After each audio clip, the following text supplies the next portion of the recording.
Hey everybody, this is Matthew Soltesiak, and you're listening to Not the Same Old Lions podcast, part of the Minute Media Podcast Network.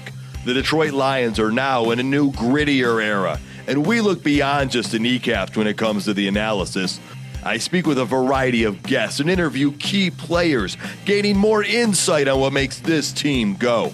Welcome to another episode. In episode 233, we previewed the Detroit Lions and Philadelphia Eagles Week 11 matchup on Sunday Night Football. The game many Lions fans have anticipated most in the 2025 season is finally here. The Lions are coming off a refreshing win in Washington, and the Eagles extended their winning streak to 3 games in a row with that win at Lambeau Field. We'll hear from a Philadelphia reporter who covers the team and provide insights of our own. That and more. Let's get to it, Lions fans. Hi, this is Dan Miller, and you're listening to Not the Same Old Lions podcast.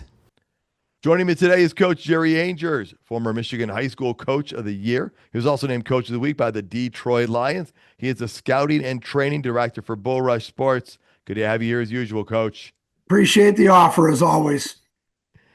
And we appreciate the other person joining both of us. That is the senior sports writer for the Traverse City Record Eagle. He is also the sports writer of the year for Community Newspaper Holdings Incorporated, James Cook. Good to have you here too, James. Always good to be here. This weekend is deer season, but I wouldn't mind bagging an eagle. Ooh, bird hunting. I like it. All right. I like the sound of that. Well, folks, as you know, our show is brought to you by Roaster Jack Coffee Company. They're out of Traverse City, Michigan, and they've been doing this for more than 25 years. They roast premium beans from small farms around the world. Fresh to order, and it's just for you. The only thing better than great coffee is great coffee with a discount. If you go to roasterjack.com and you use the code LIONS, you get 20% off your next shipment. I did it yesterday, folks. Got 3 different bags, 3 different flavors. Those should be getting to my house probably by the end of the week, so make sure you get yours. Roaster Jack Coffee Company. Be a hero, brew great coffee, and go Lions. Okay, guys, let's hit with the major storylines, more reactions from last week as we move into this week. I want to start with 2 big takeaways from that Washington game. One, we can be excited, but we shouldn't be overconfident. And it's okay to be excited, though, right? But the team we played in Washington did have some bruises. They were without Jaden Daniels. But it's okay to be excited about it. Just don't get overconfident and win the next, 8 games in a row on paper before you play them all, because we know how that goes.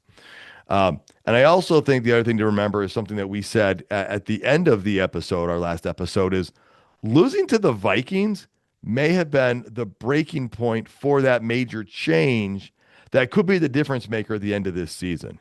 And Coach has talked about that too, that sometimes you need that drastic situation to force the change, versus if you just kept going with it, you're going to win more games. The Lions were probably going to make the playoffs anyway. And again, they haven't made it yet, so I can't say they were going to make it anyway, but they were trending in that direction even without the change. But the change, James, could be the catalyst that maybe takes them even further this season and into the postseason. I think it definitely spurned some changes. Obviously, you saw Dan Campbell take over the play calling duties and everything. But yeah, it's also, I think, key to remember that the Washington Commanders were a very wounded team coming into that game. So yeah, there's a lot of positives to be taken from that game, but with a little bit of an asterisk as well. This week against the Eagles, not going to be as easy. The Lions have a laundry list of injuries. The Eagles are fairly healthy, more so than the Lions. And this week is going to be definitely a big test for them. Yeah, and what else do we have to say? Well, play calling Dan. For right now, he says, Coach, that's what it's going to be. James kind of speculated that he couldn't see him giving it up before the most recent press conferences, and Dan was like a little bit elusive, but he's like, for now, that's what the plan is. I'm going to echo what James was kind of saying. I would be shocked if he did give it up the rest of the season. What are some of your thoughts on those things, Coach? I like it. I mean, again, a loss, as we talk about, you learn more from a loss than you do W. It doesn't matter who it's against. It's the NFL. It's tough to get a win every week. We did exactly what we're supposed to do. Put 44 on them defensively. Special teams, we did some great stuff there. Got a lot of work to do, but the good thing about Dan, he's always coaching. Okay, and it's not just the players; it's got to be the coaches too. And everybody's got it. Sometimes I had a meeting one day where I told all my coaches to leave their egos at the door as well as myself. And if you can do that, which sounds like Morton has done that, we're going to be better off because of it. So take us to the promised land, MCDC. Yeah, and we're wearing silver pants last week. It wasn't a bad thing, so maybe we'll see those again. Fingers crossed, a home game. So that would be nice because that means they get the blue jerseys. So, James, anything else you want to hit on before we get into transactions? I just Dan Campbell taking over play calling duties, I think it's going to be a long-term thing. I think that John Morton will still be involved in the preparation for the week, in developing plays, in doing all that kind of stuff. But I think Dan Campbell just has at this point a much better grasp on how to call an NFL game and how to just set up and how to call it for the group of players that they have. So obviously last week worked. So you stay with what's working, right? And the other thing is that he did that with what? I don't know, maybe 3 days notice. I mean, maybe he had three practices to put that in. Now he's got a whole other week to prepare for the Eagles. The Eagles have to scrap all of their scouting on the Lions and just be like, uh, we don't know what's coming. Dan Campbell loves to call trick plays. So what's coming the next play? We don't know. So I think him calling the plays is just one of the best things that can happen for the Lions this season. Yeah, I mean, even though the personnel was entirely different the last time these teams played, they might start looking at some of that stuff to see, hey, when Ben Johnson was in his infancy of play calling and Dan Campbell was the maestro of it all, that, yeah. So I agree. I think, it's a great thing having him there. I expect him to do it the rest of the season. And if he doesn't do it next season, I would expect that maybe somebody that's currently on staff would get the vibe and get the feel from him, like Ben Johnson did that one year, and then maybe they elevate to it. Maybe not. But as you pointed out, it's in our last episode, James, it's not uncommon for a head coach to call the plays in the NFL and have the offensive coordinator providing all the input and data. And so, Coach, anything else you want to add to that before we get to I was transactions? just kind of laughing because James pointed out, and I read it yesterday, that Dan Quinn has taken over the defense coordinator position for the Washington Redskins because Dan Quinn is the defense coordinator at heart. And I think we more teams are going for it on fourth down, and now coaches are taking over position coach Dan Campbell, just the trendsetter. So I'm going to say I'm going to get another dog because he has two, and I want to go to coffee every morning on Monday and drive through and have everybody say, "Have a great day, coach." Well, there you go. And I'm actually going to reference Dan Quinn taking over defensive calls later in this show. So I love it that Oh you're on yeah. that same wavelength. Yeah. Okay. All right. James, get us to the transactions. There's some stuff to talk about here. Yeah, there's a couple of things. I mean, Hassanin re-signed to the practice squad, so that's another guy. They used the international player program exemption to. They didn't have to release anyone, didn't have to do anything. They just got a free practice squad spot. But we saw from the preseason that he can have some impact on games.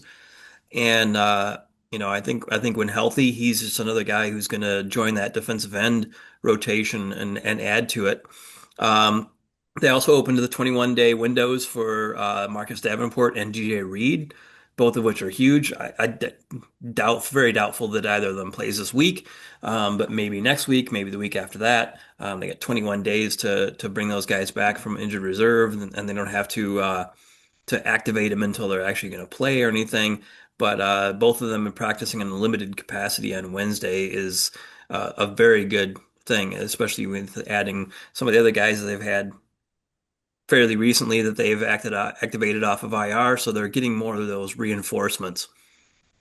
For sure. And knowing that DJ Reed is back practicing is a big deal because that would be a nice boost to the secondary.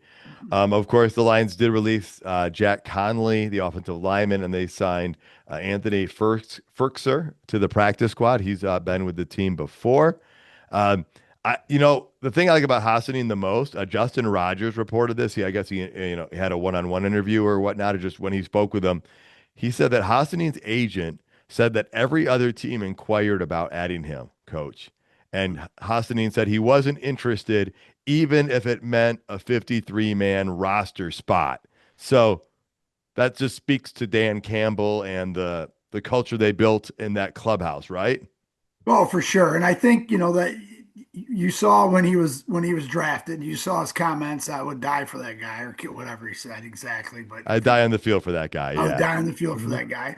I think the other thing too is when the injury came about, he loved being with the Lions. And I think the Lions brought him in and were truthful with him and said, look, we're going to cut you. Okay. We got it. We're going to give you we're going to write you a nice check for an injury. And then we're going to bring you back when we're ready to be. And I think that's the thing that he probably, he's probably in contact with those guys nonstop. And he wants to be with Dan Campbell and this team. And it tells you what this NFL team is all about.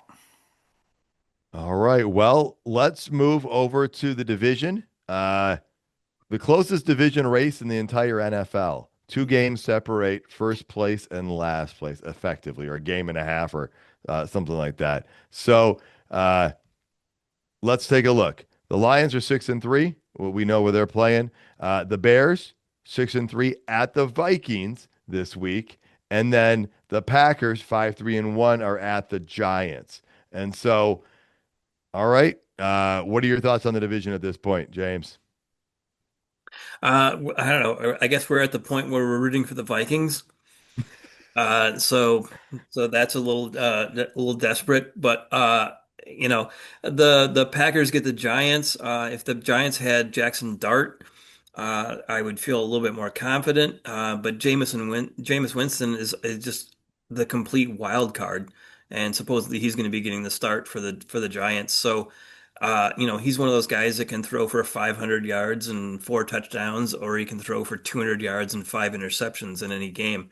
So you never know what you're going to get from Jameis Winston. So I wouldn't be shocked, if the Packers don't play any better than they did on offense than they did against the Eagles.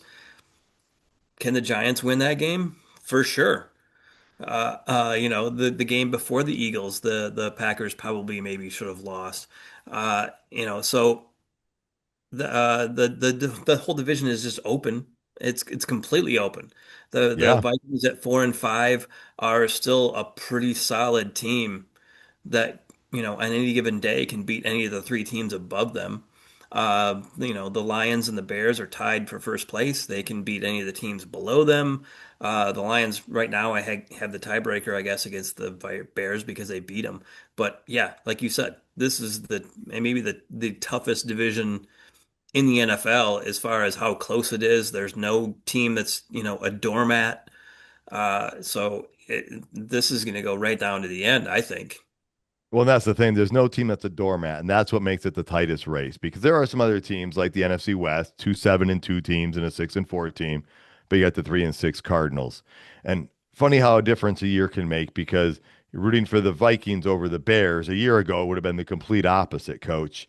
Um, but yeah, and I think we're going to learn a lot more about the Bears and the Pack. Well, we're going to learn a lot more about all three of these teams, not just because you get more games, but you're going to get the Vikings with more games with J.J. McCarthy under center. And then the Bears and Packers schedule, if I'm not mistaken, the Bears schedule is much tougher down the stretch. Brutal. Yeah, especially like the last 6 of the last 7 games are against winning record teams right now. And I also think the Packers gets a little bit tougher as well. Any thoughts on the division, Coach? I know you love sticking to 1-0 on the Lions, but love your insights on anything else you see Yeah, going on. want to know. We just gotta, it's the destiny is in our hands, and we have to take care of business. Bears have three straight games against division opponents. We're 1-2 in the division. Giants just fired their coach. This will be a fun weekend. A lot of things will shake out again this weekend and over the next 4 or 5 for sure. All right. And Yeah. And thank James? you to the Packers for making the Eagles feel like the NFC North was easy on Monday night. Yeah, Um, and also the Giants, like Coach just said, they changed the head coach. They fired Brian Dable. There's usually that little, at least one game bump after you fire a coach. So maybe the Giants come in and do the Lions a solid. Hey, I would not be opposed to that one. All right. Well, let's turn our attention to injury list. It's a laundry list here. All right. Number of guys not practicing today for the Lions. Terry and Arnold, concussion protocol. Aiden Hutchinson, elbow. But what I read from one of the beat writers is it sounded like Hutch was playing this week. You've got Kirby Joseph, Sam Laporta, Penei Sewell, Sione Vaki, and Brock Wright all not practicing. And then Malcolm Rodriguez, that's the big one. He had a full practice. like it. And then a whole bunch of limiteds, which was Taylor Decker, Davenport, Frazier, Glasgow, Pat O'Connor, Josh Pascal, Jacob Sailors, and DJ Reed. So that's got the Lions side. It's midweek, so a lot can change and fluctuate. Just kind of want to give you a preview on that. What else you got, James? The Eagles have a decent amount of guys on their practice report, but not as many guys who were no practice, but a good many who are limited, including four of their five starting offensive linemen who were limited in practice today. Now, I imagine most of those play Sure. on Sunday. I mean, Lane Johnson was one of those. If you watch the Monday night game, you realize if Lane Johnson is 10%, he's going to play. So I would count on most of those guys playing, but the fact that four of the five of them are limited in practice says something, I think. All right. Well, coach, again, lots of guys on the injury list for the Lions. At this time of year, though, as you always tell us, and we all know, is after that first game, nobody's healthy. Any thoughts on any of the practicing? Like I said, the Malcolm Rodriguez at full practice is the exciting one that jumps out to me because it means that guy's getting that much closer to playing time. Yeah, I saw Hutch's interview and he was like, I don't even know what the injury was. He was talking like upper body. He was talking like a hockey player, upper body injury, and he said, yeah, he's playing. So that was a good thing. TA is the one I'm concerned with. Yeah, Really need him. DJ we know is probably not going to be ready, but hopefully TA is not. It's not one of those. I mean, we hope for his health more than anything, but hopefully 100. his health allows him to play Sunday night. Yeah, and then Kirby Joseph is still that question mark, right? Because he Yeah, hasn't gone to IR, but he hasn't been there right. active for games. So that'll be interesting to keep an eye Is on this too. is this his third game, or this will be his third, or this will be his fourth? Um, that's a great question. Maybe we'll He's figure missed that two. I out. think this would be his third. So This that will be would his tell third. me that he's going to play next week. Yeah, Otherwise you would have put him on IR. yeah. And Dan Yeah, just said that. Yeah, he's like Dan. He's trending in the right way. So yeah. that tells me he may pop on the screen. Couldn't see if there's a little smirk in his smile when he said it, but there might have been. Usually he'll go, he's trending the right way. And he like kind of lets you know, okay, he's playing. But anyways, Yeah, no, he's great with that. And honestly, the crazy thing is Dan doesn't lie. He doesn't no. purposely mislead either. The Mm, thing is, he's just so good at what he does that like I mean, some of the beat reporters were like, "Wow, we should have picked up on these hints." I went back and watched some of this stuff after the Washington game and I realized leading up to it, he was telling us what was going to happen yeah, without telling us what was going to happen. right, right. Okay, well, now it's time for our preview of the upcoming game against the Eagles. We're going to start with our interview with Jason Dumas, a member of the Action News sports team for ABC 6 out of Philadelphia. Joining me today is Jason Dumas, a member of the Action News sports team for ABC 6 out of Philadelphia. Jason, thanks so much for taking the time out of your hectic schedule. I know you just got back from Green Bay and to talk Eagles and Lions football with me today. No doubt, Matt. Appreciate you for having me, man. All right, well, it's a big game coming up on Sunday night, Lions and Eagles, and I don't know about you, but I think this is a game that most Lions and Eagles fans have wanted to see for over a year now. I mean, I honestly thought the NFL might kick off the season with this game because of just, how much anticipation there was. But here we are, week 10. Fortunately, the hype is here and the game is here. So let's talk about Philadelphia as a team overall. They won the Super Bowl last year, but some pieces have changed and every season is different. So let's just start with that. In general, how is this Eagle squad different than last year's team? That's a good question. How are they different? Saquon Barkley mainly is just not as effective, and neither is the offensive line. On paper, it's essentially the same team. I mean, there's some different names, some different guys, of course, but like, you know, for the most part, it's the same team on paper. So you would think you'd get the same results as last year. I mean, Josh Sweat, Milton Williams, they were two really good players who are actually having really good years for the Cardinals and the Patriots right now. So I don't want to sell them short, but like from a macro level, you think it's going to be the same team because it's essentially like the same key guys, especially on offense. And the production just has not been the same. And I think the main reason for that is the offensive line and Saquon Barkley. A lot of people are saying, Saquon, he has no holes, it's this, that, and the third. But just from my eye, my vantage point, I'm no official scout or anything, but I've been watching football a long time. I played football. He doesn't have the burst that he used to have, and people are chasing him down, and he's just not breaking as many tackles. So yeah, the offensive line is playing a part in his reduced production. But I also just think he is also not playing as well himself. All right, well, I guess we'll start with the running game before we get into the passing game, and it's not just Saquon Barkley's numbers down. Jalen Hurts' rushing numbers are down. He's only averaging, I think, 3.7 yards a carry. Barkley 3.9, and you did say the offensive line is playing a role in that. A lot of people speculated this offseason that Barkley having so many carries last year that might play a role. Um, but all things said the rushing game is not as dominant, and you think it's a combination of multiple factors? Yeah, yeah. I think you hit the nail on the head with Saquon. I mean, his usage was insane last year.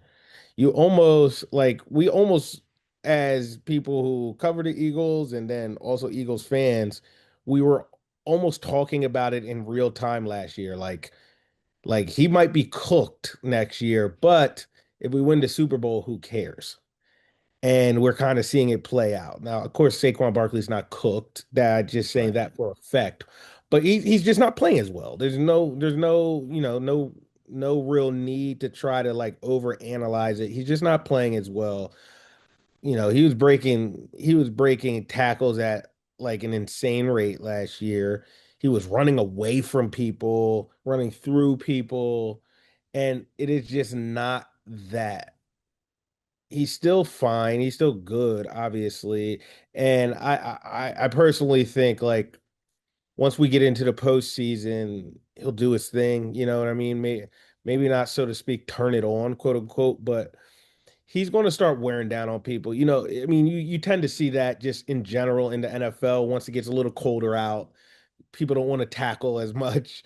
And like we saw, I mean, you see it every year. I remember always just, especially being a Philadelphia Eagles guy, the New York Giants always had those guys, those bell cows who like, once it got to December, those running backs who like just, they were okay all year. All of a sudden, they're like really, really good. And then another guy who I can think of who like kind of just turned it on, like, oh, shoot, the Eagles even had one in LeGarrette Blunt when the Eagles Oh won the yeah. Super Bowl, like he, LeGarrette Blunt's a good player. Don't get me wrong, but once those temperature drops, he turns from good to great.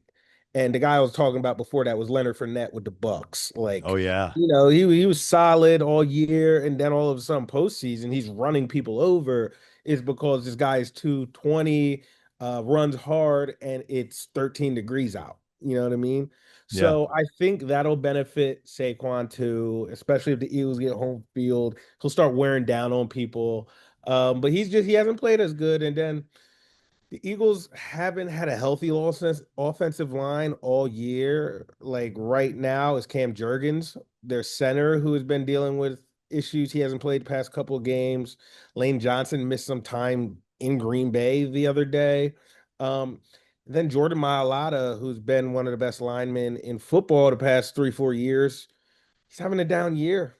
It's just, you got to call a spade a spade. It's even weird saying that out loud, but he's having a bad year. He had like three false starts yesterday. It's just like so uncharacteristic.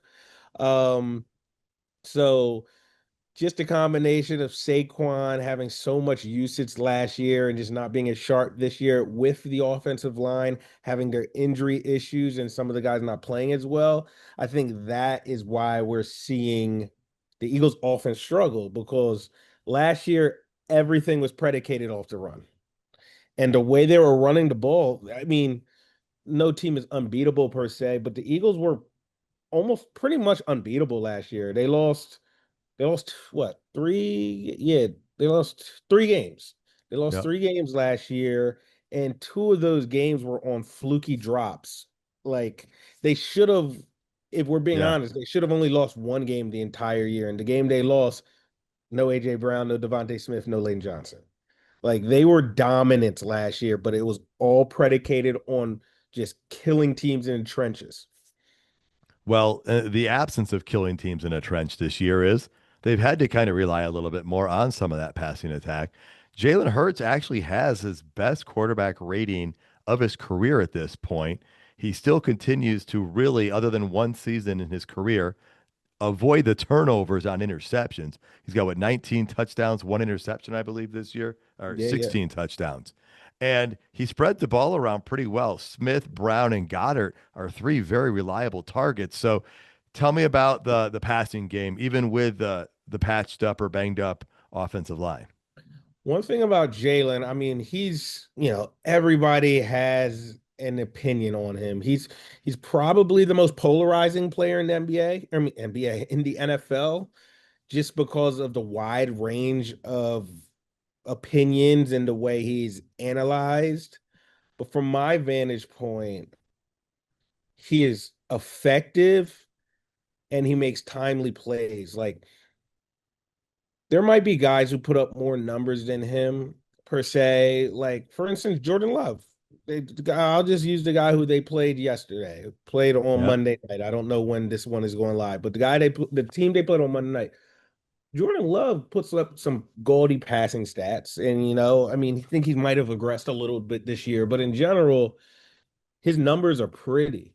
But he's always great for that back-breaking turnover that just really kills his team. We have seen it year in and year out. That is one thing that Jalen is amazing at. He protects the ball. He's not going to beat himself. Somebody might outplay him, but Hmm. he's not going to make it so the Eagles shot themselves in the foot. Like he fumbled yesterday. It was like I haven't seen him fumble like that. It was an amazing defensive play. It was a punch out, like maybe like a half second before his arm was on the ground. That was That crazy play. I it was saw one of that. those Yeah. things where you just have to give credit to the defensive player. Sometimes a guy just makes an amazing play. But Yeah. like everybody was like, wow, we haven't seen Jalen do that in like 2 years. It's not even like, oh, he hasn't done that in like 6 weeks. He's like, oh, he hasn't done that in like 2 years. He doesn't turn the ball over. And you have a quarterback who doesn't turn the ball over, a quarterback who rises to the occasion. He tends to play better the higher stakes it is. And then I mean, he has one of the best deep balls in the NFL, in my opinion. Um, so I think he's the perfect quarterback for this offense. Um, it might not always look pretty.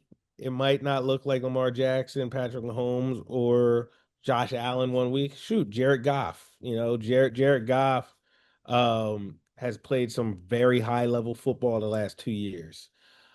But if you just like if he just Jalen just always seems to come through when you need him, and he's so cerebral. He's so even keeled. One gets a little tight and you have him in the huddle, you just kind of trust him, if that makes sense. Yeah. Like you can look at the end of the game and he only has 189 passing yards, but you know what?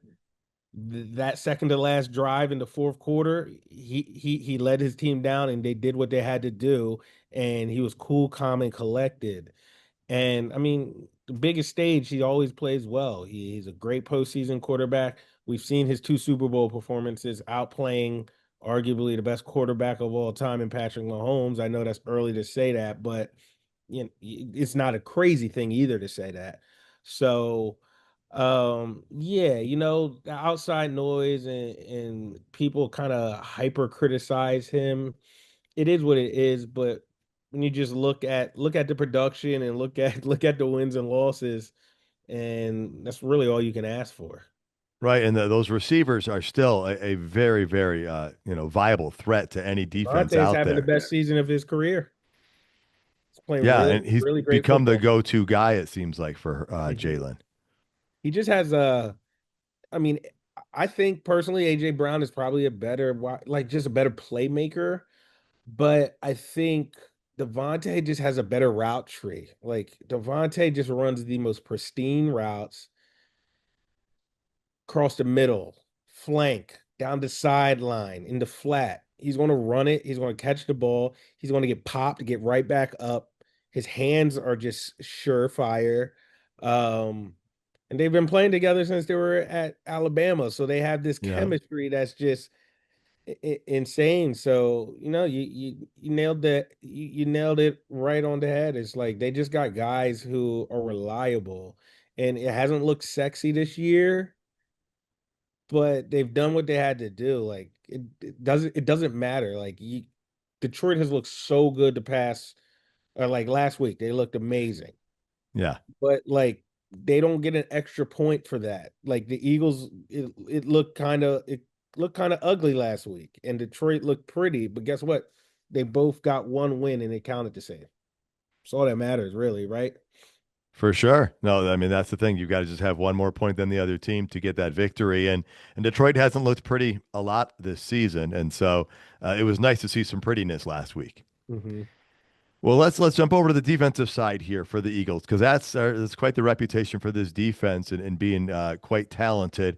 And in addition to the talent that they've had, they brought some guys in a trade for Jalen Phillips, linebacker, and then the Jair Alexander trade a week or two ago. And now we just found out Jair is going to be stepping away from the team.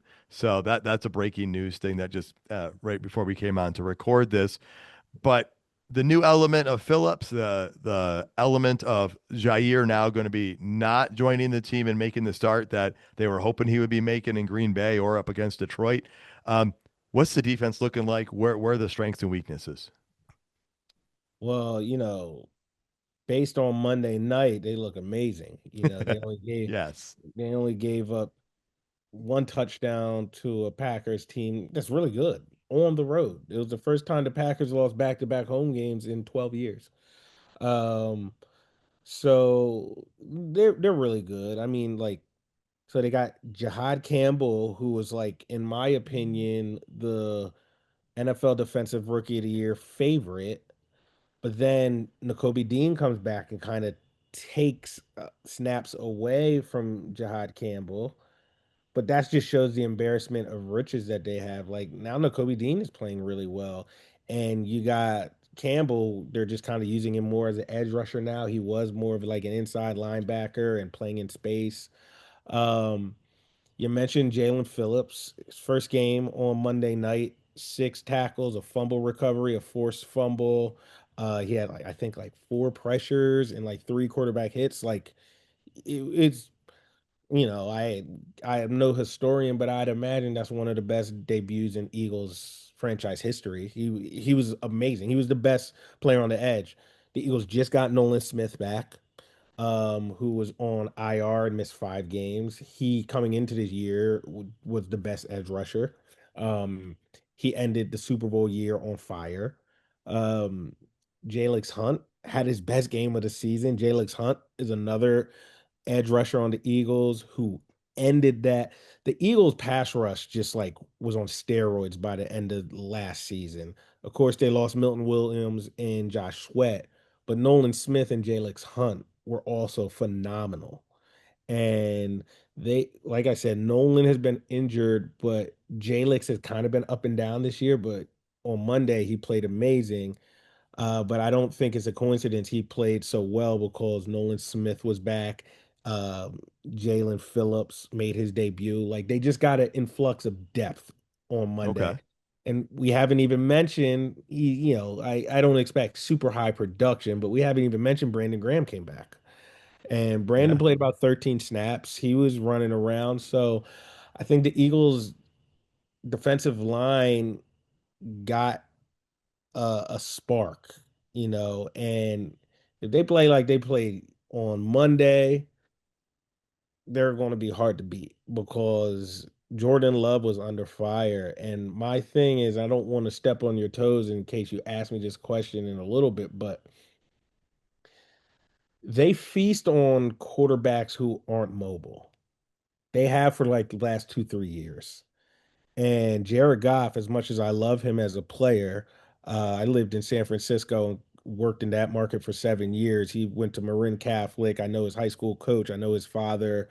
I'm a Jared Goff guy, but he's kind of a statue, for better or He's a for worse. pocket quarterback for sure. Pocket quarterback. Yeah. And just the Eagles have been known to tee off on guys like that. All right. Well, then I guess before I get to that, because I think you're going to lead right into that, but for anybody outside of the Philadelphia area that doesn't know the team the way local fans know it, the way you know it, is there anything that might be important for Lions fans to know? And I think you probably just hit it right there. Is that defensive pressure against pocket passers could be the big thing. But is there anything else that is really important for them to know going into this game? Yeah, so the D line just got an influx and a rejuvenation with, Jalen Phillips, Brandon Graham coming back, Nolan Smith coming off of the IR after missing 5 games. Those are like three guys who are really talented and also bring a lot of energy. So the D line right now seems to just be humming. Um, where the Eagles can be had is the secondary. It's you got Quinyon Mitchell and Cooper DeJean in the slot and QB or CB1. That CB2 has been a cause of concern all year. On Monday night, this past Monday night in Green Bay, it was a Dory Jackson, and he played well. I mean, obviously, they only gave up one touchdown. It was a rushing touchdown. Um, but if you look at the season, that's where they had been had in the secondary. And the Lions have a lot of skill players and Jared Goff, who is really good. So, I'm no coach, but if I'm Dan Campbell, that's kind of probably my game plan. We're going to air it out. We're going to make these cornerbacks cover us in space and maybe quick throws. Obviously, you don't want Jared Goff to be making these deep drop backs if our D line is playing the way it has the last couple of weeks. But I think that's where the Eagles could be had through the air. All right. And so Jair Alexander stepping away from the team, the secondary, that was a guy I think they were hoping to help bolster some of that depth. Yeah, absolutely. Obviously, Jair hasn't played all pro level football like he was probably for 2 to 3 years now. Hmm. But the Eagles secondary coach is Christian Parker, is the same guy who coached Jair in Green Bay when he was a two-time All-Pro. Christian Parker is kind of one of the darlings in the Eagles building. He's a guy who people think might take over for Vic Fangio as the defensive coordinator when Vic steps away, because Vic has already hinted that I'm not going to be here much longer. Maybe next year, maybe 2 years, but he's getting ready to golf 6 days a week, um, which is well deserved. The career he's had in NFL. But my point is, Christian Parker is a very high respected coach. He's interviewed for head coaching jobs the past 2 cycles. He's going to be a head coach probably one day. Probably first it'll be a defensive coordinator, but um, he was the one who said, "Get me Jair, and we're going to get him right." So it was very surprising to see the news that um he's stepping away from football. He mentioned physical and mental health, which, I don't want to speculate, but it leads me to believe it's probably a little bigger than football with him in terms of why he's stepping away. Um, but after what we saw with the guy in Dallas, like, you got to let people get right. And hopefully, I wish him the best. In a perfect world, he gets right and comes back. But, you know, we just want him to get right. But it definitely was a surprise. Because the way, like I said, Christian Parker lobbied for him to get him, and he came, and now he's stepping away. So, it was a jarring headline to Eagles fans and people who covered the team when we saw that. All right. Well, let's kind of wrap things up here. If Philadelphia is going to win this game against the Lions, what's it going to take out of the Eagles? The Eagles will win this game.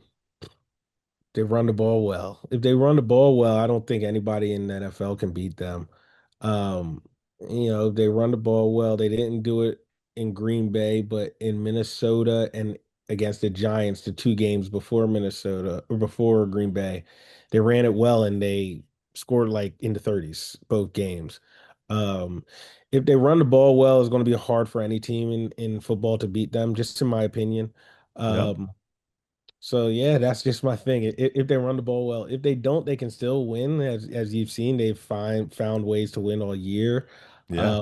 I think it'll be hard because I think Detroit is the more motivated team right now, per se. Like, I don't want to make it seem like the Eagles are going to mail it in or they're not motivated, but the Eagles are coming off of Monday Night Football.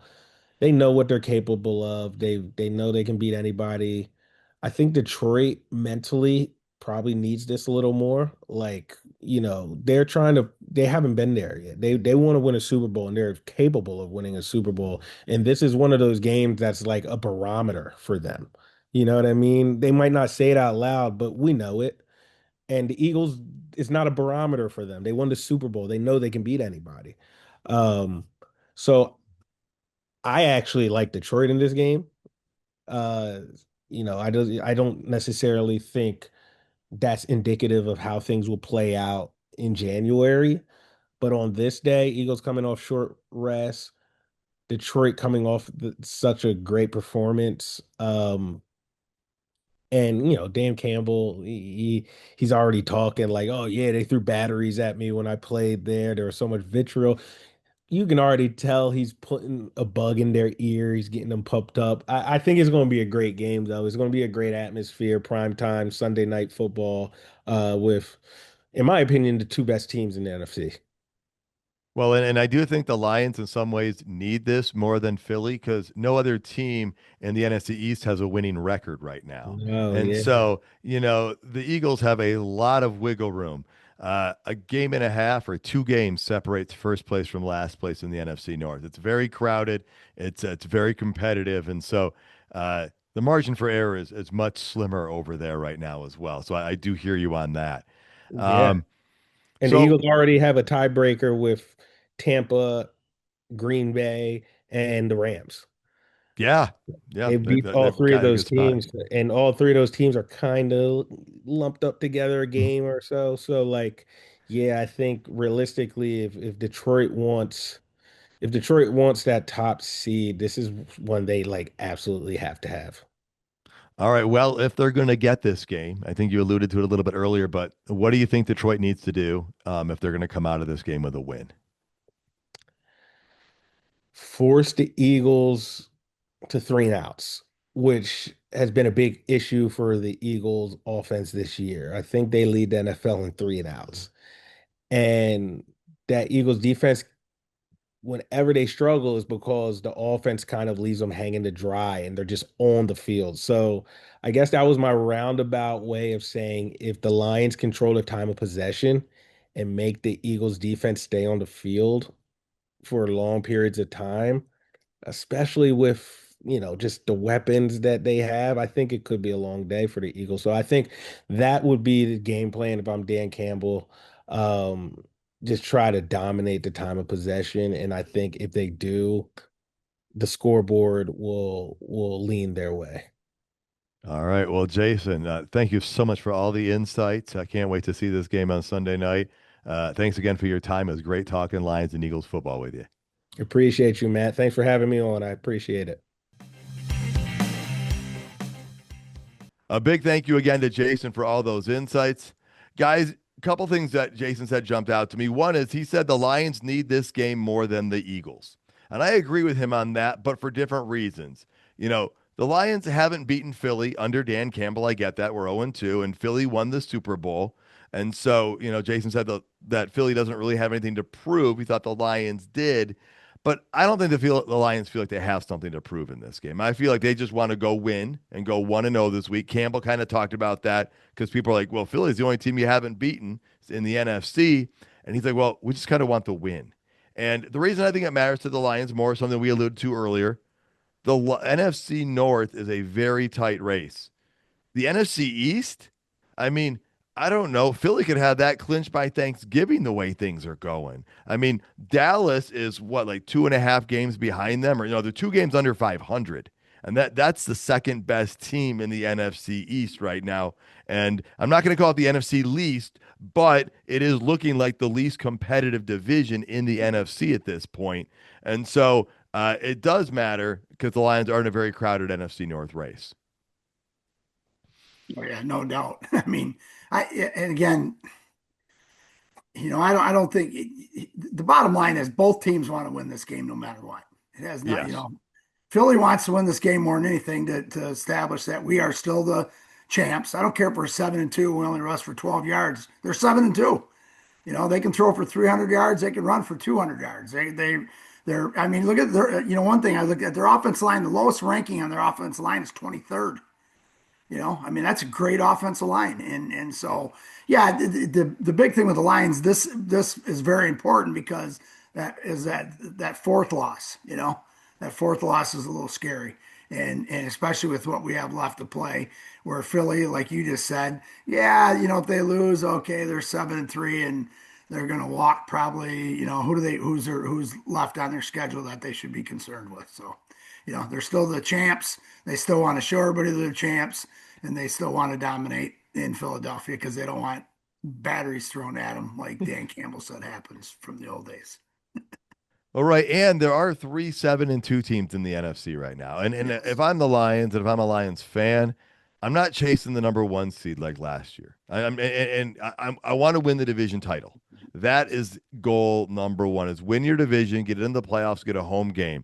If you can elevate beyond that, that would be great, James. But I think just goal number one is just win that division, focus on that, and beating Philly helps accomplish that goal because we have a division record of 1-2, a conference record of 3-2. So we want to limit those losses. Yeah, for sure. I mean, right now they've got the tiebreaker over Chicago, but that's it. Uh, you Yeah. know, so they're tied with Chicago, and everybody else is behind them. So that's the good news. The bad news, they don't have the tiebreaker over those other teams. So yeah, winning this game is big for the Lions. Yeah, like you said, I would argue that it's bigger for the Lions than it is for the Eagles, just because they have a division that is imminently winnable. The Giants are not good. The Cowboys offense is good. Their defense is abysmal. So, how far are they going to go? You just don't know. So, and then we saw Washington last week. They're just completely hamstrung by injuries. They're last year's Detroit Lions. Except not winning 15 games, obviously. Right. Well, they lost their But quarterback too, so it's going to really be hard for that's them that's to. compounded on top of that. Yeah, if you had taken Yeah. the Lions, all the injuries they had on defense last year, and then put a season-ending or a long-term injury, at least on Jared Goff, into that, yeah, the Lions are not even maybe a playoff team. So the Commanders are dealing with a lot of things. So yeah, this game is bigger for Detroit, I think, than the Eagles, but it's a decent game for them too.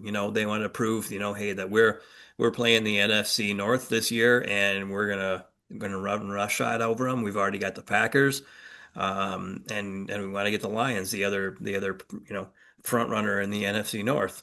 And I think Nick Sirianni is a guy who a lot of people kind of compare a little bit to Dan Campbell in that he's a rah rah guy, and all that. So I think that I think it means quite a bit to him as well. That he wants this win. Yeah. I don't think Dan Campbell throws a fade in the fourth quarter with 2 minutes. Never mind. I'm gonna leave it alone. Never mind. Go ahead. Well, let's talk about this Philadelphia Eagle team so far. I am going to say I agree with something else Jason said, and he said this Eagles team doesn't quite seem like the same team from last year. That said, okay, plenty of talent there.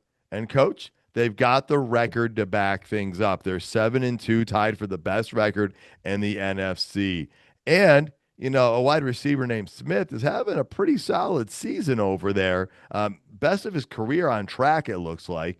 So, you can argue there isn't also an elite team in the NFL. Anybody can be beaten this year.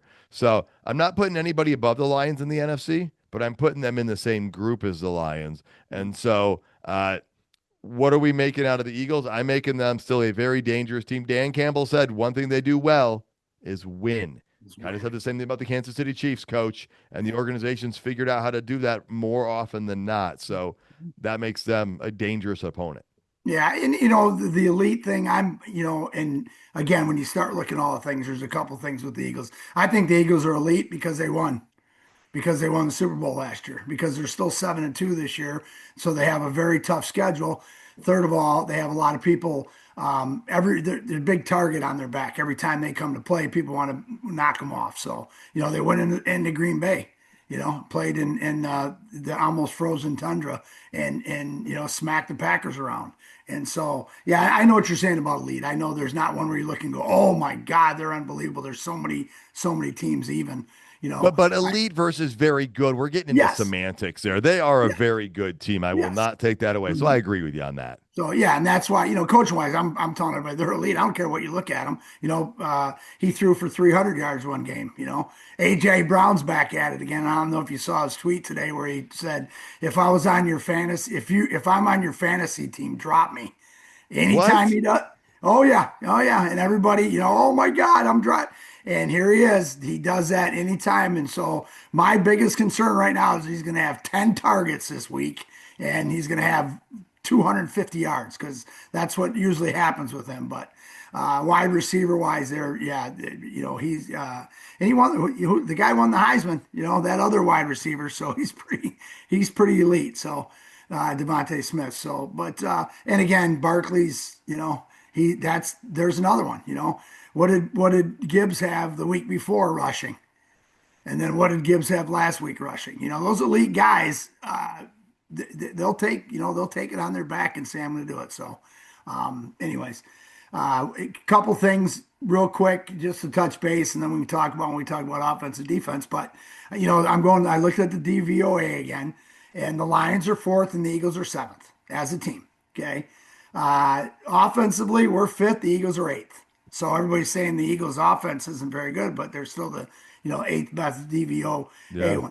Defensively, we're fifth. The Eagles are 13th, which is really weird because the Eagles are usually in that top five. And then special teams, we're at 12th, and the Eagles are at 21. So so it's pretty. It's. I mean, you look at it: wide receiver, tight end to tight end. We got running back to running back, running back to running backs. We got it. Quarterback to quarterback. I think we got it, and then the rest. So yeah, this is gonna be a war, man. It is. And James, there's lots of contradictory numbers in a way, right? Saquon Barkley's numbers are down. He's averaging just Mhm. 3.9 yards a carry. He only has one game where he's rushed over 100 yards in a game. And even Jalen Hurts' rushing per average is down. But Jalen Hurts is still taking care of the ball really well. He did have that turnover on Monday night, but he has, I think, one interception for the season. And so, and his quarterback rating, I think, is the highest of his career at this point as well. He is playing some very well calculated football. He's taking care of the ball and he's making good decisions. Yeah, he's playing a mature quarterback. He's maturing into a serious quarterback, somebody who can throw the ball and isn't just a guy who just runs the ball. So yeah, they have a lot of weapons, a lot of weapons everywhere. I mean, they don't call Devontae Smith the Slim Reaper for nothing. I mean, he's last week against the Packers.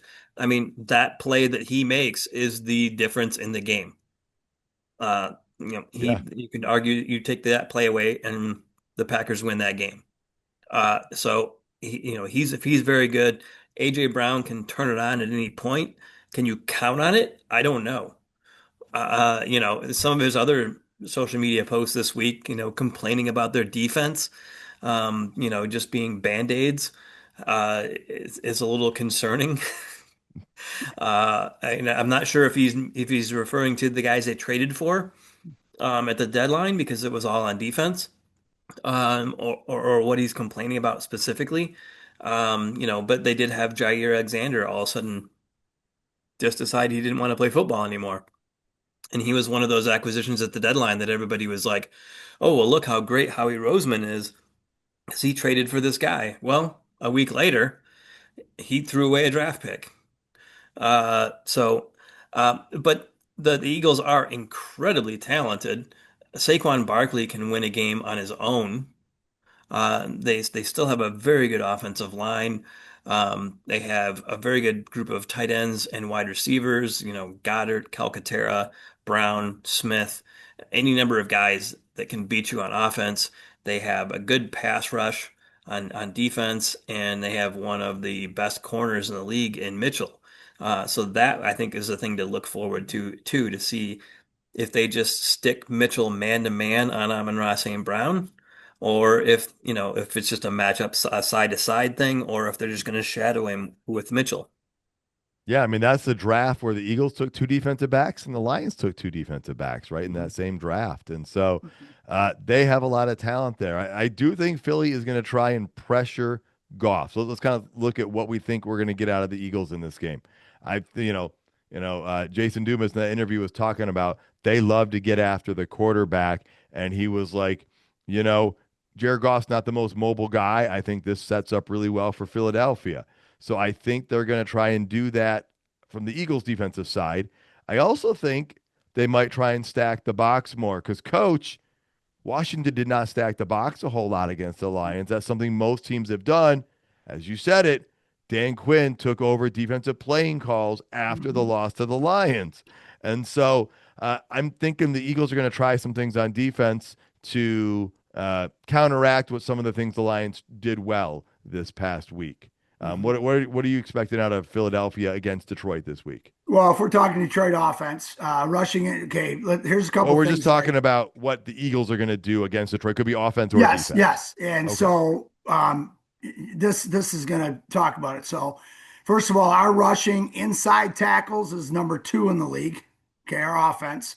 The Eagles defense is number 19. So that's an advantage for us. So do they get back to the stack in the box? Do they bring um uh what's the kid's name from Iowa again down in the box a little bit more? Degene, right? Cooper So they're going DeJean. to slide him down inside in that. They're going to run one of those safeties down, bring another safety down there, and maybe go single eye. That's one of the things I look at. The other thing too, our rushing out of shotgun is number 8. Eagles defense is number 27. So again, both of these things, even whether it's shotgun or what's rushing inside the tackles and play action pass stuff like that, what are they gonna do to offset that? Do they have to bring that extra guy in the box? Do they feel their defensive tackles who are men, do they feel they're going to be able to warrant and be able to hold gaps? Now, our dual blocks on those two guys, I think are going to push. I think Carter's going to can be on skates if we lock up on him enough on that. So, I'm just being honest. So I Yeah. think that's talking about what you did. The other thing, our passing versus play action. We're number 2. The Eagles defense is number 30. These are huge advantages for our offense against their defense. So going back to what you said, um, if they're going to stack the box, then play action pass, they're only 30th to our number 2. Okay. If they're going to stay back in defense so that when we do play action pass, they can cover that and help that number 30. Okay. Then that's going to turn into our number 2 and our number 8 with the rushes inside tackle and rushes the shotgun. Make sense? So I think Totally. that's, and Goff is so good at identifying. Now, you don't watch the Eagles defense, you don't see a lot, you don't see a Minnesota Viking defense. Now, but the Minnesota Vikings had so much success with the inside outside the loops and stuff like that. Will the Philadelphia Eagles steal one or two of those things and mix it in with their system? So I think that's defense wise. That's what I'm thinking. One other thing too, and I'm again, Goff is he holds for 4 seconds or longer. Goff has an average of just 5.3 yards per attempt, the 10th fewest. Okay. Also, last week, I'm talking about if they do pack the box and they bring those extra blitzers, we ran a season high personnel last week of 7 jumbo packages. 7 times we ran jumbo package. Okay. So Okay. now I think that doubled what it was this year, and we averaged 10.6 yards on those jumbo packages. So going back to what you said, if they pack the box, we may go to jumbo. Okay. If they don't pack the box, right, we're going to play action them to death. Okay. If they do pack the box, we're going to throw the ball. So I think that's going to be the chess match, which MCDC I think will pick out with the great offensive staff that he has and say, okay, when they start doing this. So it'll be interesting to see how much we go to the jumbo on that. It really will. And then, of course, if we get the play action pass, I don't care what defense is against this. They're number 30 right now. We're going to be in pretty good shape compared to what their defense can do to our offense. All right. Yeah. And I like that. I'm going to, when we go over to the Lions, I'm going to talk about that play action pass as well. Yeah. Yeah. But I like those insights on the numbers there. Mhm. James, what else are you expecting out of the Eagles in this game? I'd like to see Jared Goff in the pregame spit in Jalen Carter's general vicinity and see if he can get him kicked out of the game. I think that would be a great strategy right there. Okay. Well, that's not a strategy I was anticipating you were going to go with, but you know, yeah. Or maybe, yeah. All right. Well, I want to let you guys know that this episode is brought to you by Roaster Jack Coffee out of Traverse City, Michigan. And they've been doing this since 1999, roasting incredible beans and single origins from small farms around the world. Go to roasterjack.com, use the code LIONS. You'll get 20% off your next order. All right. So we've already talked about what we're expecting out of Philly. How are the Lions going to counteract that, or what are we expecting out of them? We've been saying this for a few weeks. Jared Goff's playing at a really high level, and under the radar high level, really, if you think about it, because he's not getting the publicity. Dan Campbell said, "Listen, he can't do some of the things Lamar Jackson can do, but he can do other things." And I'm going to expect. I'm going to write what Coach pointed out from the last game. I think if Philly is starting to get some pressure with just 4 or 5 guys, because that defensive line is pretty well advertised. I think you're going to see Jared Goff doing some quick hits, some fat, getting that ball out fast, just like he did at Washington, Coach, that you were talking about. And I think that's a great counteract to some of the things that Philly might be able to do well, especially, Coach, like you said, if they try and borrow some things that the Vikings were doing just 2 weeks ago. Yep. Some numbers to back what you just said, which was Goff was thrown for 980 yards, fifth most on quick passes, while averaging a league high 8.3 yards per attempt. Wow. And what's per attempt, and recorded the second most touchdown passes, 12 this season on the quick passes. So that's a great lead into that. That's Yeah. again, those are all the things that will decide by what they're going to do if they're gonna try to stop our run. Are they going to try to? And Eagles got great defense, but they're going to have to pick their poison. You can't try to shut down two things. You got to try to make the Detroit Lions one dimensional, and that your quick passing should take that away. Yeah. James? Yeah, and the Lions are like, and with Dan Campbell, they're three-dimensional, so you can't take away two of the three. Mm. I mean, and you go back to the Lamar thing. I mean, you can say that there are things that Goff does that Lamar can't. 100%. So yeah, the way Goff is playing this season, the turnovers are low. The completion percentage is incredibly high. You saw the video on the St. Brown podcast of St. Brown talking about the kind of viral thing with Dan Campbell when he didn't get the complete play call in before the mics cut off, Yeah. and he was mad on the sideline that he couldn't get the whole thing in, and Jared Goff still knew what the play call was, Yeah. and threw a touchdown pass on that play.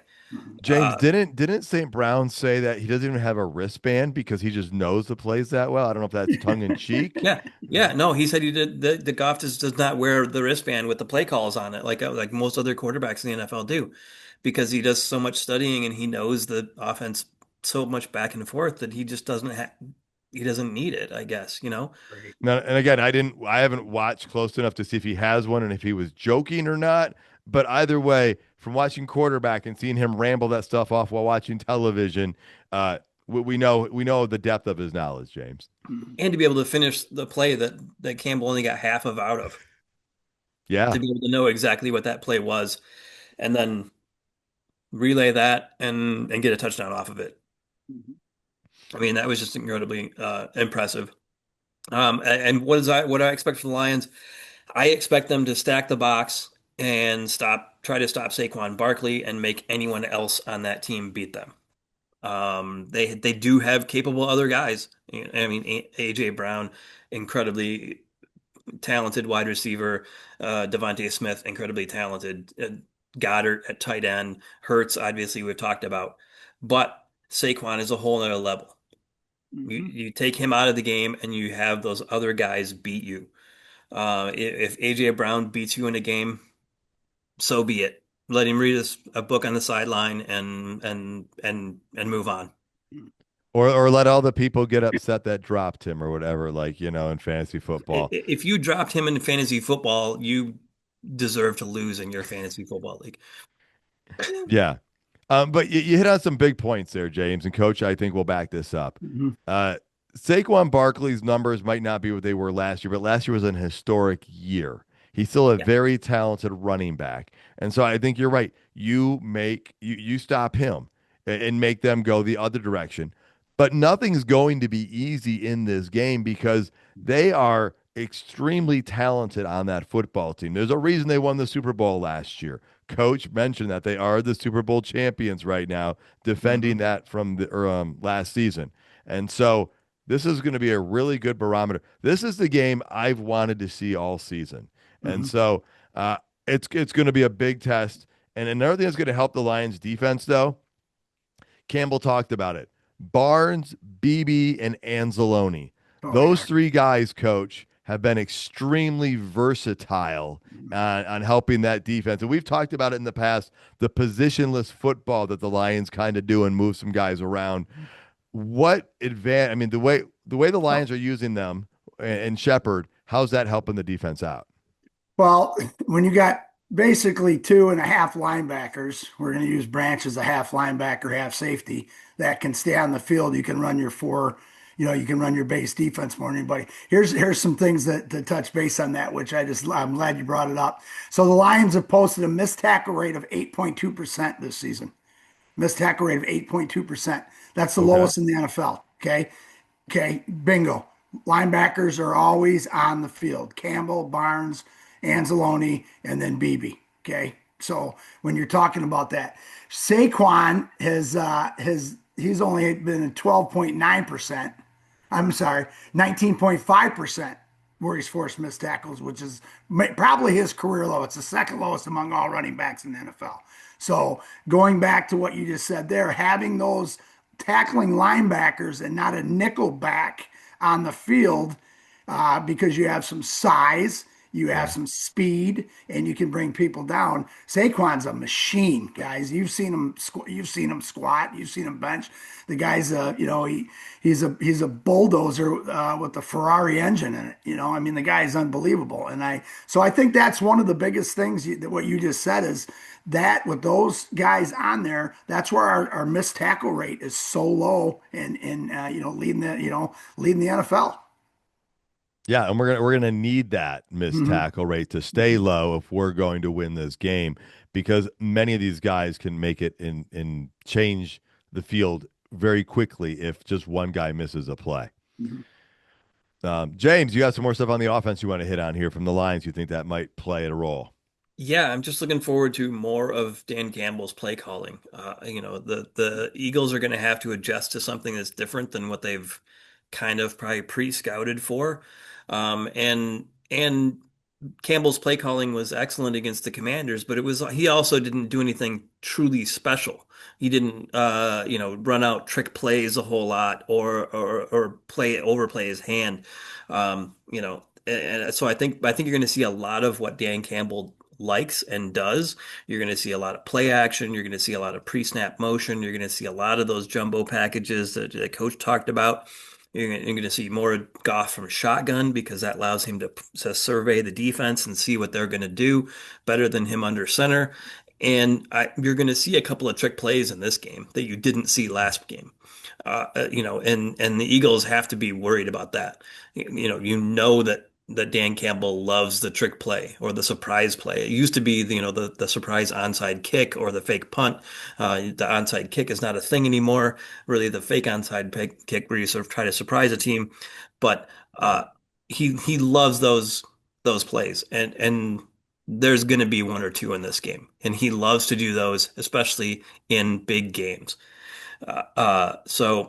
The Eagles defense is going to kind of be a little bit, I think, on its heels because of that. Not knowing what to expect because of having almost brand new play caller in the game, and knowing from what they've seen of him in the past, you can't predict what he's going to do. Yeah, and those trick plays are huge for so many reasons. That as well as his aggressiveness, coach, because when he does that, like James is saying, uh, the other team has to stop and think. And that 1 second can be the difference in everything on the football field. He doesn't do the trick plays for the crowd to like cheer and go crazy, or the fans, but he does it because of the effect of the play. And I got to believe the players have some fun with it too, but then it just sets up the Exactly. next thing. And so it just brings energy. You talked about what the offensive line did last week that we hadn't Mhm. seen in a very long time. And that goes with the fourth down thing, right? The other team has to be prepared. And that's how we've gotten teams to jump off sides.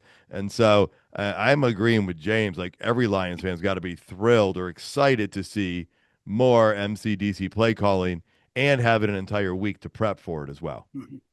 Well, it is, and again, you go off of that. That Philly's a read react team. They're a read react team. They're going to read the reacting. Boom, they're downhill. They don't care. It's just like the play action pass. Why the play action pass in as the numbers I gave you becomes such a problem because they're going to react to that, and then they can't get back out of it quick enough. They're coming downhill. So yeah, he's going to have. You're going to see that. I think you're going to see some trick plays. I think you're going to see a lot of misdirections. I think you're going to see a lot of motions and stuff like that. So. And again, it'll be determined. And if, push comes to shove, you're going to see that jumble package. You're going to see 12 personnel. You're going to try to run them over. I think those are big things that Yeah. we have to attack their weaknesses and make sure they stay their weaknesses. And if they start having success, the good thing about the Detroit Lions and different than the Packers from the other night game was the Detroit Lions can adjust to what a defense is doing to them because of the packages and the personnel and the depth they have on this team, offensively or defensively. And I think that's one of the biggest things, especially offensively. Hey, let's go to jumbo. Let's throw a skip back in there. Hey, let's go 12 personnel. And I think you're going to see that we talked about the first drive last week, right? And I went through 12 personnel, jumbo package, skip spread out, the guys run around. Monty's on the field, Gibbs is on the field, Monty's on the field, Gibbs, wait, no, boom, and bang, touchdown, and that's what I think you're gonna see. And James alluded to it and said it earlier. Dan's had a full week. Even though on Monday he made the decision, probably made it on Sunday, he's had a full week and he's got a coaching staff that's on board now to where Monty may have been down, or not Monty, Morton, not Monty. Well, Monty might call plays too. Morton may have been down a little last week and upset and maybe didn't put everything into it that he could have. And again, I'm not saying he didn't, But this week, now he knows what it looks like. Now that he knows he may get that callback, but he knows that he can be an integral part of a great offense. And Dan Campbell is going to praise him more than he's going to praise himself, just like he did with all staff. And you guys have heard it all. So I'm looking forward to this one.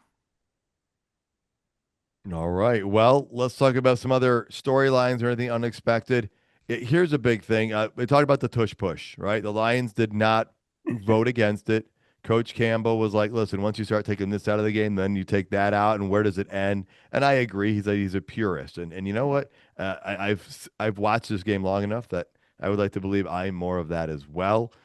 That said, I want it refereed correctly. We saw two false start penalties in the first quarter that were not called, but the announcers were like, these are false starts.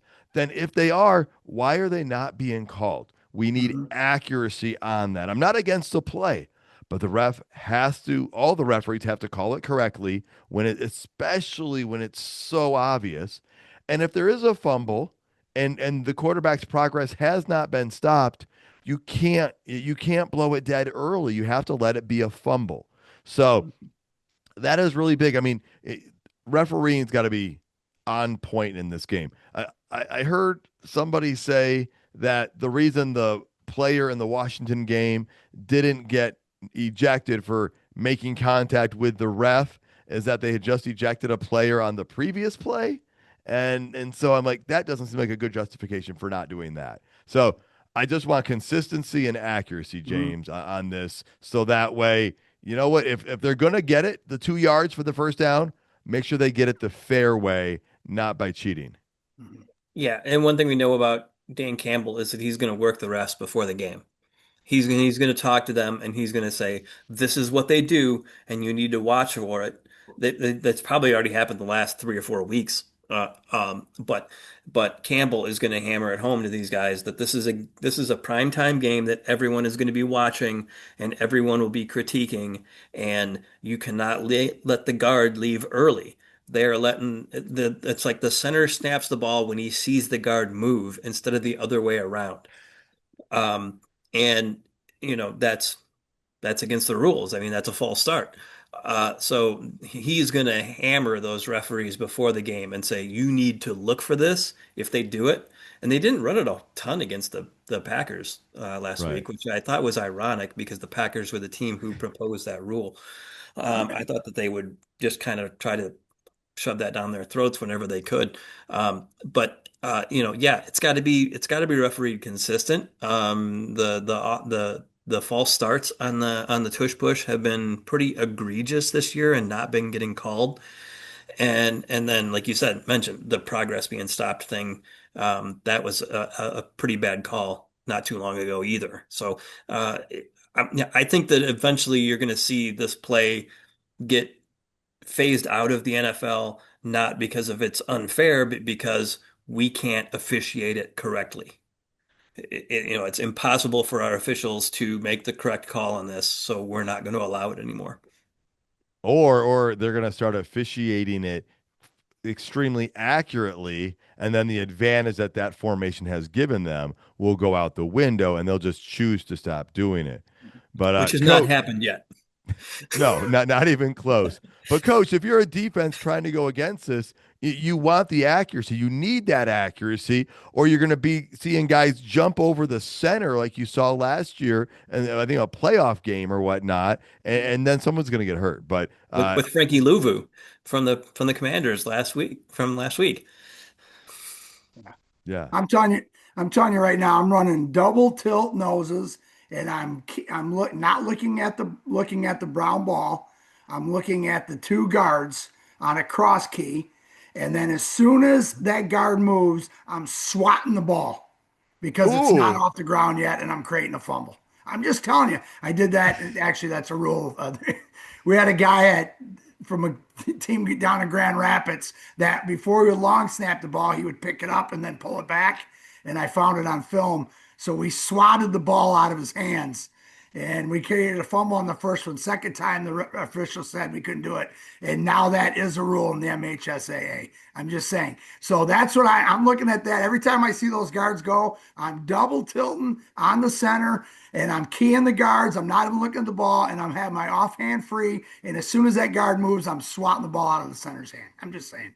I love that play call. It's like Alex Anzalone when the play clock was going to zero last year and they weren't throwing the flag. He like ran across the line as fast Yeah, as he could to right. force the situation. Yeah, That's yeah. what you're doing there. I like it. There you go. Anyways. Well, the guys, Like the Jalen Carter where he tries to dive underneath the center who's trying to Yeah, on the right. on the snap. You know, Yeah. the yeah. yeah. So yeah, it's Well, all good. James, who's in charge this week? Who's going to be the one making these decisions? You're going to get Alex Kemp, who is the referee crew that the Lions have not had for 2 years. The last game that they had, the Lions, was in week 2 of the 2023 seasons against Seattle. In that game, Seattle got whistled for 9 penalties and the Lions only for 4. So that bodes well, right? They do look at the offensive line a lot. Their most penalties called are for offensive holding, 31 of those in 9 games, and false start. They've called 23 of those in 9 games, and then pass interference, 14, which is pretty on par for the league. But they do tend to look pretty heavily on the offensive line, so that maybe bodes well for the tush push play. All right. Well, let's get into what it's going to take for the Lions to win. Coach, both of these teams have passing ability. They have running ability. Mhm. I'm going with it's cliche, but neither quarterback turns the ball over a whole lot. I Mhm. think a turnover, if a team has a turnover, that's going to likely be the difference maker in this game because I'm expecting it to be a close game. Mhm. Yeah, I think there's some things that I'm going to watch that we have to change a little bit to win this game. Uh, Philadelphia is number 6 in the rushing in the red zone. Well, if we keep them out of the red zone, it won't matter. We're 27th defense in the red zone, which is weird. Even Campbell said he Yeah, doesn't he we've doesn't like noticed that. numbers. So the red zone rushing, if we can stop that and force field goals, that's a big thing. The other one, the couple things off of our man-to-man coverage, we're at 43.9%, right? Everybody knows about that. And Jalen Hurts has been excellent against man coverage. Second most yards per attempt, 9.1, seventh highest completion, and he's got the second most touchdowns to just one interception against man coverage. So those are things that I think if we do better in the red zone, create the 3 point. That's that 4 point swing, and then we make those numbers that he has been successful at with man coverage. We lower his number a little bit, kind of change it. And then the third thing from this is our ability to get quick sacks is very, very low.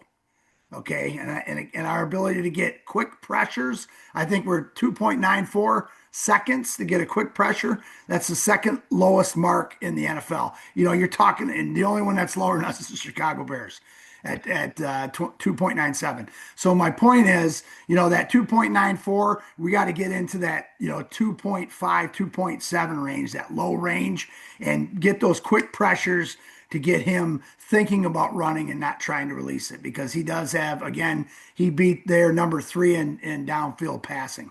So those, if we can eliminate and lower some of those numbers, and change those a little bit, we're going to be in pretty good shape to win. All right, now you mentioned that Jalen Hurts has done pretty well against man coverage. Do Mhm. you think the Lions are going to mix in more zone in this game? It depends if TA is playing or not. I think. I Okay. think if TA is not playing, you're going to see more of the Legion of Whom. I think you'll see more of those combination things. I think if TA is playing, then we can man them up a little bit better, because we could put either one of those corners on Smith and either one of those corners on AJ, probably TA and AJ a little bit bigger. And Meek could play the other one. But I just think that's going to be a difference, and I think a lot of that'll change up. So, but I think the pressure concept, if we can lower that pressure concept, then we can still run our man coverage. That Okay. tells you how well our corners are playing this year when we have that low time to get a pressure, a low time to get a sack. The most time to get a sack, most time to get a pressure. So if we can just lower and get off the ball a little bit better, we're going to be better off. Which I think we're going to have. I think Lopez is going to be a big mix in that to give McNeil some more rest, and we can. And I think he's going to get. I think he's going to get some more pass rushing downs this week, Lopez, because I think he gets off the ball pretty well, a lot better than any of us thought. All right. James, you got some stuff to add here. Yeah, I think they have to limit Saquon Barkley. You can't stop him. You can't like that's just not kind of on the table, I think. But you can't also let him dictate the game with the running game. If they can make him a little make their offense a little bit more one dimensional, I think that would be great. And Aiden Hutchinson has to be more of a factor. The last couple weeks, he just hasn't been. And it doesn't have to be a sack. He has to play better against the run. He hasn't been great against setting the edge, and he's been over pursuing a bit the last couple of weeks. So I think he has to kind of get back to the Aiden Hutchinson that we saw before a little bit more, and think about the pass rush a little bit later. But on those early downs, he's got to be a little bit better against the run. All right. Well, let's go to prediction time. Coach, what do you got for prediction here? Oh boy, this is a tough one. I think we're gonna. I think our special teams is gonna be great. Okay, and Oh, I go ahead. no, I was Yeah, gonna say that's what it's gonna take for the Lions to win is we need to see more improvement from special yeah, teams. We hadn't yeah, talked about that yet. yeah. So I do think that's important. And Mhm, you mhm, you already talked about in the last show how you saw dramatic mhm. improvement. But so keep going with your prediction, but I was Yeah, just gonna go I'll, right I'll into put a that. I'll put a videotape up on that. Just so I think the kicking, with Bates, the Bates putting the ball where he needs to put the ball so the coverage can pin them. Hmm. We want to try to get them to where they have to drive, those long fields, even though they get, even though they have explosive players, it'll dictate our defense. So I think that's a big thing. But I'm going to put it on the special teams more than anything else. I think our defense may play better than their defense, our offense may play better than their offense, but I think the special teams could win this game more than anything because that hidden yardage chart, maybe a big field goal, maybe a huge punt down inside the 5, maybe a kickoff to where we cover, and the last kickoff, us leading by 6, and they have to drive 90 yards in 42 seconds, and then our defense steps up and wins the game. All right. James, what about you? What do you have for this one? I think that the Lions or the refs, if they call it right, stop a tush push, and the Lions squeak out a road win in prime time, 27-24. Or maybe you just see the Lions pull out some specialty play that they have designed for the tush push. Put all 4 defensive tackles on the line. I don't know. We'll call it the Detroit style pizza instead of the Philly special. We'll call it the Cool. Detroit Like it. style pizza I The play. like deep it. dish. The Yeah. deep dish. Or the Lafayette Coney Island, whatever one you want to call. All right. Well, I'm going to say that Jared Goff throws for 300 yards again. He's only done it twice this year, and it doesn't happen that often against Philadelphia. But I'm optimistic in this one that with Dan Campbell calling the plays again, with it being a newer thing where they don't have as much film on him, like James was saying. And the secondary from Philadelphia could be a little susceptible due to some injury right there. That there is a chance that, you get a little separation. We know J-Mo on a crossing route. We saw Gibbs out there and catching one across the middle. There is potential for some run after catch. So I'm going to go with that. This is a game I've been looking forward to all year for the Lions. Um, I also going to predict that if the Lions do win this game, that spotlight is going to shine quite bright by the national media suddenly, and it's going to be the Darlings are back. Dan Campbell's there. That's a big if. It's got to happen. And I don't really care about that, but I'm just saying, I think that narrative will happen if this takes place. Mm-hmm. So, all right, Coach, any final thoughts, last words before we wrap this thing up and get ready for the rest of the week? 1-0, boys. 1-0. All right, James, how about you? No, good luck to all you deer hunters and eagle hunters this weekend. I am going to echo both of those thoughts because I can't think of anything better, and those are quite appropriate. Nicely said, guys. Folks, if you're getting out early, maybe you want to get some coffee. Roaster Jack Coffee, incredible beans being roasted since 1999. If you go to roasterjack.com, you use the code LIONS, you get 20% off your next order. Thank you so much for tuning in, folks. Please tell your friends and family about the show. Find us on social media, as well as all major streaming platforms. We'd love to hear your thoughts and reviews. Check out more episodes and content at notthesameoldlions.com. And until next time, stay gritty, my friends.